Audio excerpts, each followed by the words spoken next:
খুলনার এরশাদ শিকদারের সেই স্বর্ণকমল জৌলুস হারিয়েছে। খুলনার কুখ্যাত খুনি ও সন্ত্রাসী, একসময়ের আতঙ্কিত জনপদ খুলনা মহানগরীর ৪, ৫, ৬ ও ৭ নম্বর ঘাট এলাকার অধিপতি, ফাঁসিতে মৃত্যুবরণকারী এরশাদ শিকদারের স্বপ্নের স্বর্ণকমলের সেই জৌলুস আর নেই। অথচ তার জীবদ্দশায় এই বাড়িতে রাজনৈতিক নেতা থেকে শুরু করে প্রশাসনের শীর্ষ কর্তা ব্যক্তিরা ভিড় জমাতেন। রাতে জলসাও বসত এখানে। এখন সেই স্বর্ণকমলের রং ঝরে পড়েছে। বাড়ির প্রধান ফটকের তামার পাতে লেখা নাম ফলকটিও হয়ে গেছে বিবর্ণ। তবে এরশাদের উত্তরসূরিরা ভালোই আছেন। তার রেখে যাওয়া সম্পদ সুষ্ঠু ব্যবস্থাপনার মাধ্যমে পরিচালনা করছেন তারা। ২০০৪ সালের ১০ই মে সোমবার দিবাগত রাত ১২টা ১ মিনিটে খুলনা জেলা কারাগারে এরশাদ শিকদারের ফাঁসি কার্যকর করা হয়। পরদিন পুলিশের কড়া পাহারায় স্বর্ণকমলের লাশ এনে গোসল শেষে দাফন করা হয় খুলনা মহানগরীর টুটপাড়া কবরস্থানে। ওই সময় লাশ চুরি হয়ে যেতে পারে ভয়ে মাসভর কবরখানায় পাহারাও বসানো হয়েছিল। ফাঁসির আগে থেকেই স্বর্ণকমল নামে এরশাদ শিকদারের বাড়িটি নিয়ে মানুষ কৌতূহলী হয়ে ওঠে।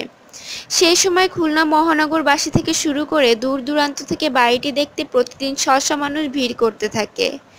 এখন অবশ্য সেই ভিড় নেই। তবে কোনো আগন্তুক খুলনা বেড়াতে আসলে একবারের জন্য হলেও স্বর্ণকমল দেখতে ভুল করেন না।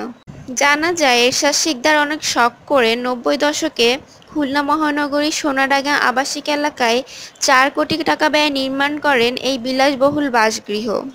এর নাম দেওয়া হয় স্বর্ণকমল। প্রায় ৫ কাঠা জমির উপর এই বাড়িটির প্রতিটি আসবাবপত্র ও টাইলস বিদেশি, ফুলদানি থেকে শুরু করে বিদেশি এর কার্পেটও। অনেক যত্নে গড়ে তোলা এই বাসগৃহে পরিবার নিয়ে এরশাদ শিকদার কাটিয়েছে আমোদপূর্ণ জীবন।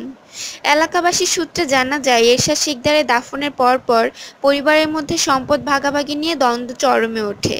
কিন্তু বড় ও মেজ ছেলের হস্তক্ষেপ সেই দ্বন্দ্ব বেশি দূর এগোতে পারেনি। বরং তারা শক্ত হাতে সবকিছু নিয়ন্ত্রণে রাখে। এরশাদ শিকদারের বিচার চলাকালে ব্যাংকে গচ্ছিত বিপুল অর্থ সরকার আটকে দেয়। ফলে ফাঁসি কার্যকর হবার পর পরিবার নিদারুণ অর্থকষ্টে পড়ে। বাধ্য হয়ে ওই সময়ে তারা স্বর্ণকমলের ছাদে মুরগির খামার করে। সন্তানরা পিতার পদাঙ্ক অনুসরণ করেনি। এরশাদ শিকদারের মেজ ছেলে কামাল শিকদার বাড়িটির সামনে ফোন ফ্যাক্সের দোকান নিয়ে সংসারের হাল ধরেন। ছোট স্ত্রী শোভা মেয়ে এশাকে নিয়ে পিত্রালয়ে বিউটি পার্লার খোলেন। দীর্ঘ আইনি লড়াইয়ের পর ফ্রিজ করা ব্যাংক অ্যাকাউন্টগুলি কয়েকটি সচল করা হয়। ফলে এখন এই পরিবারের আর অর্থকষ্ট নেই। কামাল শিকদার বলেন, বাবা যে সম্পদ রেখে গেছেন এর অনেকটাই আইনি জটিলতায় আটকে আছে। কিছুটা ছাড় করানো গেছে। তা দিয়ে পরিবার সচ্ছলভাবেই চলছে। এখন কোনো অর্থকষ্ট নেই। বড় ভাই জামাল ও ছোট ভাই হেলাল ব্যবসা করছে। আমি ল্যান্ড ডেভেলপারের ব্যবসা করছি। আল্লাহর রহমতে ভালোই আছি। জানা যায় এরশাদ শিকদারের ছোট ছেলে হেলাল শিকদার ও বড় মেয়ে সুবর্ণ সাদ স্বর্ণকমলে বসবাস করছেন। কামাল শিকদার বলেন, বাবার রেখে যাওয়া সম্পদ সঠিক ব্যবস্থাপনার মাধ্যমে সবাই হিসাব অনুযায়ী ভোগ করছে। এখনও সম্পদের ভাগবাটোয়ারা হয়নি, তবে অদূর ভবিষ্যতে করতে হবে। তিনি বলেন, বাবার ফাঁসির পর মূল স্রোত থেকে ছিটকে পড়েছিল গোটা পরিবার। দীর্ঘ চড়াই উতরাই শেষে মূল স্রোতের ধারায় ফিরে এসেছি। আমরা ভালোভাবে বাঁচতে চাই। সবাই আমাদের জন্য দোয়া করবেন।